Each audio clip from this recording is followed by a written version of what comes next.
नमस्कार मित्रांनो, आम्ही शिक्षकेतर या आपल्या यूट्यूब चॅनलवर मी आणि माझे सर्व सहकारी अभय सातपुते, उपवाड सांगली, अजय आरदवाड लातूर, अमोल सोनवणे नाशिक, अमोल ठाकरे अमरावती हे वकील आणि कायद्याचे सल्लागार आणि विधिज्ञ आहेत, आयकर सल्लागार आहेत. रवींद्रगिरी धामणगाव रेल्वे अमरावती, किशोर ठाकूर नाशिक, सुनील पांडे संभाजीनगर, परशुरामजी डवरी कराड सातारा, अविनाशजी पसारकर वाशिम आणि ॲडव्होकेट विजय देशपांडे नागपूर यांच्यासह माझे तंत्रस्नेही संजय हंडोरे अभि आणि प्रवीण पोरजे यांच्यासह आपल्या सर्वांचं मी इथे स्वागत करतो. मित्र, आपला आजचा विषय खरी संच मान्यता. आपण असं म्हणू शकता की खरी संच मान्यता आणि खोटी संच मान्यता असा भेद असतो का? नाही, भेद नसतो. पण संच मान्यता ज्या परिस्थितीत दिली जाते त्यावरून ती खरी का खोटी हे आपण ठरवणं आपल्याला आवश्यक आहे. मी 25-26 या वर्षाकरता मिळणाऱ्या संच मान्यतेला खरी संच मान्यता का म्हणतो हे आपल्या चर्चेत आपल्या लक्षात येईल.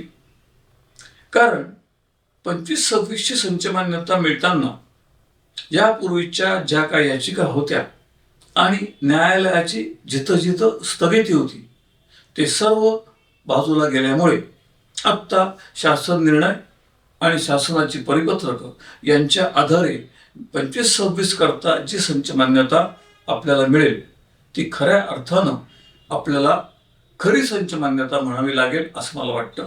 अर्थात ही संच मान्यता देखील अंशतः खरी असं म्हणायला लागेल. अशा करता आता अंशतः हा जो शब्द आहे आपला त्याच्यामध्ये बरंच काही येतं, परंतु बाकीच्या तपशिलात न जाता 25-26च्या संच मान्यतेमध्ये अंशतः खरी संच मान्यता असं म्हणताना एक गोष्ट आपल्या लक्षात आणून देतो की आत्ताची जी परिपत्रकं आलेली आहेत आणि सर्व शिक्षणाधिकारी कार्यालयांना जे मार्गदर्शन करण्यात आलेलं आहे त्या मार्गदर्शनामध्ये एक गोष्ट नमूद केलेली आहे की पडताळणी झालेल्या आधार कार्ड नुसारच्या प्रवेशाच्या नुसार हा शब्दप्रयोग वापरलेला आहे. आणि आपण वारंवार सांगितलंय की सर्वोच्च न्यायालयाचे जे 2-3 निर्णय झाले त्यानुसार शालेय प्रवेशाच्या संदर्भातील कुठल्याही कामकाजाकरिता विद्यार्थ्याचा आधार हे प्रमाणित मानण्यात येऊ नये. म्हणजेच आधार कार्ड चुकीचं आहे, नादुरुस्त आहे, अपूर्ण आहे अशा कारणाकरता त्या विद्यार्थ्याचा प्रवेश नाकारता येणारच नाही. प्रवेश नाकारता येत नसेल तर त्याच्या पडताळणीच्या बदल्यात संच मान्यता करणं किंवा तो विद्यार्थी शिक्षक किंवा शिक्षकेतर संख्येकरता ग्राह्य न धरणं ही बाब यानुसार चुकीची ठरणार आहे. आणि म्हणून मी ही संच मान्यता अंशतः असा शब्द वापरतोय. तरीही बहुतांशी या 25-26च्या मिळणाऱ्या संच मान्यतेमध्ये आपल्याला ही गोष्ट लक्षात येईल की आता आपल्याला या एका विषयाशिवाय अन्य कुठल्याही विषयाचा अडथळा किंवा ऑब्जेक्शन नाही आहे. आता आपण म्हणून अडथळा कुठला होता आत्तापर्यंत? तर सगळ्यात पहिले अडथळा होता तो शिक्षकेतरांच्या संच मान्यतेचा जो 23/10/13चा शासन निर्णय होता. त्या शासन निर्णयानुसार याला स्थगिती मिळाली होती. त्या शासन निर्णयाला मिळालेल्या विविध स्थगिती वैयक्तिक याचिका होत्या, काही संघटनांच्या याचिका होत्या, अशा एकूण सर्व याचिकांच्या अनुषंगाने 23/10/13चा शासन निर्णय स्थगित होता. त्यामुळे 12/13च्या संच मान्यतेनुसार जे जे कामकाज झालं ते कामकाज कायदेशीर ठरत आलं आणि ठरणार आहे. मधल्या काळात एक आवई जी उठली होती फेब्रुवारी-मार्च 24च्या दरम्यान की शिक्षकेतराची पदं अमाप पदं भरली जाणार, 20,000 पदं भरली जाणार वगैरे वगैरे. खोटं होतंय, तुम्हाला लक्षात आलं सगळ्यांना? खोटंही होतं. काही ठिकाणी अपवादाने पदं भरली गेली शिक्षकांच्या संबंधात म्हणतात. ती कुठली पदं भरली गेली? तर ती 12-13च्या संच मान्यतेनुसार जी मंजूर पदं होती ती भरली गेली. आणि ती पदं फेब्रुवारी 24 पर्यंत पूर्णपणे कायदेशीर होती. आणि ती कायदेशीर असल्यामुळे त्याची मिळालेली मान्यता ही वैध ठरते. नंतर ते सर्व स्थगिती उठवल्या गेल्या. त्या स्थगिती उठल्यानंतर 28 जानेवारी 19 शासन निर्णय लागू झाला आणि त्यानुसारची संच मान्यता होऊन आता कदाचित भरती होईल अशी आशा निर्माण झाली होती. तीही शिक्षकेतरांच्या संदर्भातली आशा सुद्धा पोकळस्त होती. कारण आपण वारंवार चर्चा करतो, आपल्या व्हिडिओत सांगतो की आता दरवर्षी विद्यार्थी संख्या ही आता 30/8 धरतो, सप्टेंबरची धरतो. काय करतील त्याचा काही भरोसा नाही. जी कुठली तारीख ठरवून संच मान्यता गृहीत धरली जाईल त्या संच मान्यतेवरती जे निकष लावतील, ज्या निकषाच्या आधारे आपले शिक्षक आणि शिक्षकेतर ही पदं मंजूर होतील आणि ही पद्धत आता यानंतर अशीच चालू राहणार.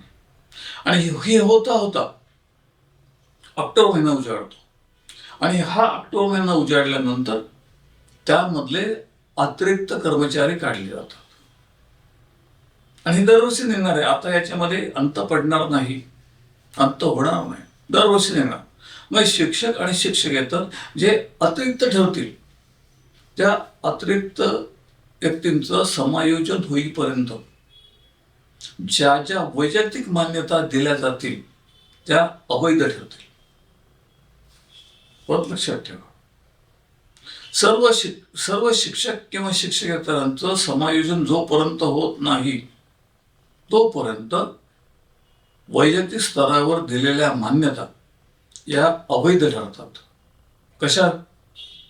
तर आपलं माध्यमिक शाळा संहिता आणि खाजगी शाळेतील कर्मचारी सेवेच्या शर्ती 1981 म्हणजे MEPS यातील तरतुदीनुसार कुठलाही शिक्षक किंवा शिक्षकेतर कर्मचारी हा अतिरिक्त ठरत असेल तर सर्वात प्रथम त्याचं संस्था स्तरावरती समायोजन शक्य आहे का ते संस्थेने बघायचंय.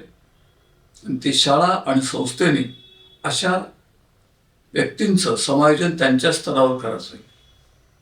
जर ते त्यांच्या स्तरावर होत नसेल तर ते समायोजन शिक्षणाधिकारी कार्यालय त्यांच्या स्तरावर करतो आणि हे समायोजन आधी गाव, मग तालुका, मग जिल्हा पातळीवर असतं. आणि असं समायोजन होऊन सुद्धा जे अतिरिक्त राहतात, शिल्लक राहतात, ते विभागीय शिक्षण उपसंचालकांच्या अंतर्गत त्यांचं समायोजन होतं. त्यामुळे हे स्तर पार पडेपर्यंत आणि सर्व शिक्षक किंवा शिक्षकेतर यांचं समायोजन होईपर्यंत कुठलीही भरती कायदेशीर ठरत नाही किंवा आपण लक्षात घेतली पाहिजे. आणि म्हणून या परिस्थितीमधनं आपल्याला मार्ग काढायचा आहे ही बाब आपण सुद्धा लक्षात घ्या. आणि या आधारे आपल्याला या संबंधामध्ये कामकाज करायचं आहे आणि त्याचाही विचार करायचा आहे. आणि म्हणून आपल्याला संच मान्यतेचं महत्त्व हे अनन्यसाधारण आहे. आता याच अनुषंगाने या संदर्भामध्ये आपल्यासमोर काही गोष्टी मांडतोय त्याचा आपण विचार करावा. काय मांडतो विचार करण्याकरता? तर मार्च 24च्या शासन निर्णयानुसार 1 ते 8 वर्गाकरता संच मान्यतेचे निकष शिक्षकांकरता बदलले होते. आणि हे निकष बदलल्यामुळे शिक्षक मोठ्या प्रमाणावरती अतिरिक्त ठरले. अर्थात हा निर्णय 23-24 वर्षातला असला तरी त्याच्या अंमलबजावणीच्या संबंधामध्ये ही गोष्ट एप्रिल 25ला 20 संघटनांच्या लक्षात आली. आणि मग संघटनांनी त्याच्यावरती पाठपुरावा चालू केला, आंदोलन चालू केलं. काही लोक न्यायालयात गेले आणि या प्राथमिक शिक्षकांच्या ज्या संघटना आहेत त्या संघटनांनी या विषयाच्या अनुषंगाने याचिका दाखल केल्या. त्याला स्थगिती पण मिळाली. ही मिळालेली स्थगिती गृहीत धरता 24-25 आणि 25-26 या 2 शैक्षणिक वर्षामध्ये संच मान्यतेचं कामकाज पूर्णतः थांबणं आवश्यक होतं. परंतु न्यायालयाने सुद्धा एक निर्णय अवघड दिला किंवा चुकीचा दिला असं म्हणलं गैर ठरणार नाही. मागच्या वेळेस मी बोललो होतो की या विषयात माझ्यावरती कारवाई झाली तरी चालेल, पण त्यांनी तो निर्णय त्या याचिकाकर्त्यांपुरता लागू होईल असं नमूद केलं. जर एक शासन निर्णय पूर्ण महाराष्ट्रातल्या सगळ्या शाळांना लागू आहे, त्या निर्णयाच्या संबंधातली स्थगिती असेल तरी वैयक्तिक किंवा त्या याचिकाकर्त्यापुरती करते हे एक न उलगडलेलं कोड आहे. पण तसे आदेश दिले होते आणि त्या आदेशातल्या याला म्हणतात स्ट्रीमलाईन फटीचा तरतुदीच्या मधनं पळवाट काढून संच मान्यतेचं सगळं थोतांड उभं केलं गेलं. ते कायदेशीर होतं का नव्हतं हा विषय नंतर कळेल. पण आत्ता नुकतं मुंबई उच्च न्यायालयानं ही स्थगिती उठवली आणि ही स्थगिती उठवताना त्यांनी जो वाक्यप्रचार वापरला, पूर्ण 52 पानाचं निकालपत्र आहे, त्यांनी स्थगिती उठवली. त्यांनी एक वाक्य वापरलेलं आहे की हा जो शासन निर्णय आहे हा अवैध ठरत नाही, कारण to decide a policy matter is a right of the government. म्हणजे धोरणात्मक निर्णय घेण्याचा शासनाला संपूर्ण अधिकार आहे. आणि हे बघा, आता 2025ला पहिल्यांदा हा निर्णय आला असं समजू नका. हा निर्णय यापूर्वी शिक्षकेतर संघटनांच्या महामंडळानं 1993ला दाखल केलेल्या याचिकेच्या संदर्भात आला होता. कारण 1992ला आकृतीबंधाच्या संबंधामध्ये तत्कालीन मुख्यमंत्री नामदार शरदरावजी पवार यांच्याशी चर्चा होऊन ही बाब स्वीकारली गेली होती आणि आपल्या चिपळूण समितीचा शासन निर्णय निघणार होता. पण त्यावेळेला 0 बजेट होतं आणि 0 बजेटमुळे त्याची अंमलबजावणी शक्य होत नव्हती. आणि कसं काय मला माहीत नाही, पण माननीय शरद पवारांसारख्या मुख्यमंत्र्याच्या हातून ही मागणी 92ला मान्य करताना मंत्रिमंडळाची मान्यता घेण्यात आली नव्हती. आणि त्यामुळे त्यानंतरचे मुख्यमंत्री कैलासवासी सुधाकररावजी नाईक यांनी ही बाब लक्षात आणून दिली आणि त्यामुळे ही अंमलबजावणी थांबली होती. म्हणून जी याचिका केली गेली महामंडळाकडनं, माझ्या माहितीनुसार किंवा माझ्या स्मरणानुसार त्यावेळेला नवनीत शहा अध्यक्ष होते आणि प्रकाश शिंपी सरकाराव्या होते. नेहमीप्रमाणे त्यावेळचे महामंडळाचे कायद्याचे सल्लागार एन डी कुलकर्णी यांच्या सल्ल्याने ही याचिका झाली आणि वकील असले त्यावेळेचे सिनियर MP वशी या वकिलांनी ही याचिका मुंबई न्यायालयात उच्च न्यायालयात दाखल केली. या याचिकेच्या संदर्भातच सरकारी वकिलांनी ही भूमिका मांडली, to decide a policy matter is the right of the government. आणि ती स्वीकारून आपली ती याचिका त्यावेळेला फेटाळली गेली. त्यावेळेला फक्त दिलासा एकच मिळाला की त्या याचिकेमध्ये 2 गोष्टी उच्च न्यायालयानं नामदार उच्च न्यायालयाने नमूद केल्या. त्या म्हणजे कुठल्याही शिक्षकेतराचा मान्यतेचा प्रस्ताव असल्यास त्याचा नकार 90 दिवसात कळवावा आणि तो वैयक्तिकरित्या त्या संबंधित शिक्षकेतराला कळवावा. असे 2 त्याच्यात तरतुदी निकालात ज्या होत्या त्या शिक्षकेतरांना अनुकूल होत्या. कशा त्या मोठा विषय होऊ शकतो तो कायद्याचा, आपण त्या वैयक्तिक बाबीत त्याचा विचार करू, पण असे निर्णय तेव्हा दिले गेले होते. म्हणजे हा निर्णय जुना आहे. आता धोरणात्मक निर्णय शासनाला घेण्याचा अधिकार आहे 100%, मान्य करू आपण.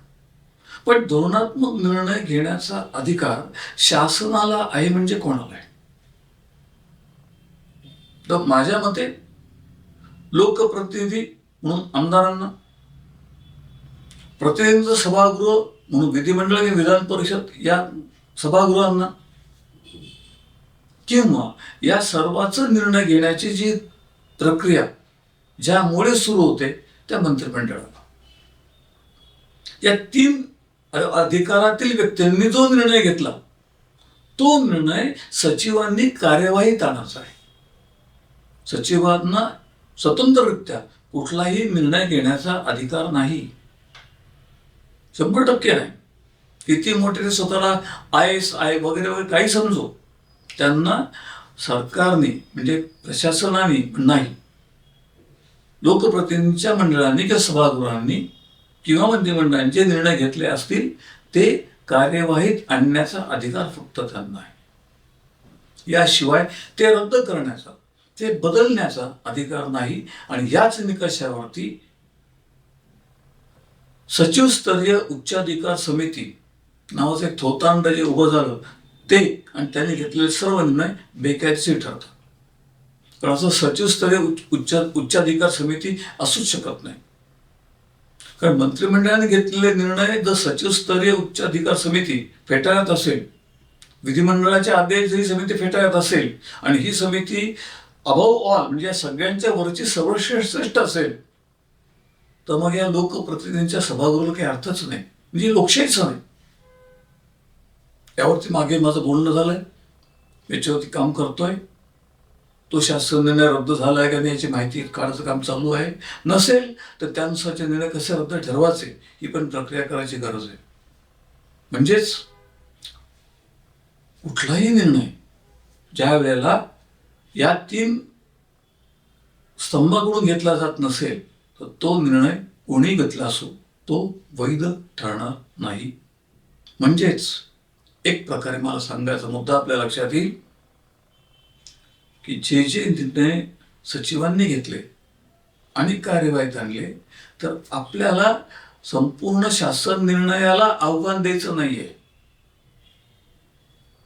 आपल्याला त्या शासन निर्णयामधल्या तरतुदी MBPS 1981 किंवा RTE 2009 किंवा नॅशनल एज्युकेशन पॉलिसी राष्ट्रीय शैक्षणिक धोरण ह्यामधल्या ज्या तरतुदी निर्माण केलेल्या आहेत, ज्या घटनात्मक आहेत, त्या तरतुदींशी या शासन निर्णयामधलं वस्तुस्थिती कशी विसंगत आहे ही विसंगती फक्त न्यायालयासमोर मांडायची.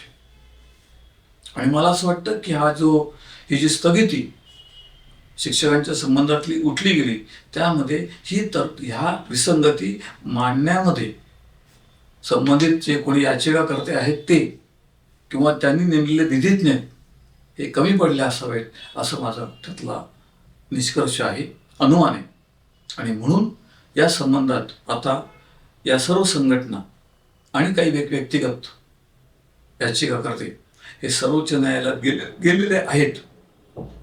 त्यांची याचिका दाखल होऊन त्याच्यावरती काय निर्णय होतो ते आपल्याला या आठवड्यात कळणार आहे. आणि हे कळणं आवश्यक अशा करता आहे की त्या निर्णयानुसारचं कामकाज हे 5 डिसेंबरच्या आत पूर्ण करायचं आहे. ते 5 डिसेंबरच्या आत पूर्ण करायचं असल्यामुळे सर्वोच्च न्यायालय कदाचित मुंबई उच्च न्यायालयाचा हा जो निर्णय आहे हा स्थगित करण्याची किंवा रद्द करण्याची शक्यता गृहीत धरली तर या सर्व संच मान्यतेच्या संबंधातली प्रश्नचिन्ह निर्माण होणार आहे. आणि ही शक्यता जर मी आत्ता बोलल्याप्रमाणे ही तफावत जर दाखवली की तरतुदी आणि शासन निर्णयानुसारच्या होणाऱ्या याच्यातली विसंगती जर दाखवली गेली तर माझ्या मते ही स्थगिती मिळणं ही जास्त संयुक्तिक बाब ठरणार आहे. त्यामुळे आपल्याला त्याचा निर्णय मुंबई नामदार सर्वोच्च न्यायालयात निर्णय काय मिळतो तो बघणं आणि त्याकरता प्रतीक्षा करणं ही गरजेची गोष्ट आहे. आपण या सगळ्या सकारात्मक गोष्टींना सदिच्छा देऊया आणि आजच्या आपल्या या खऱ्या संच मान्यता या विषयाच्या अनुषंगाने इथं विराम घेऊया. या संदर्भातली आपली मतं आणि प्रतिक्रिया जरूर कळवा.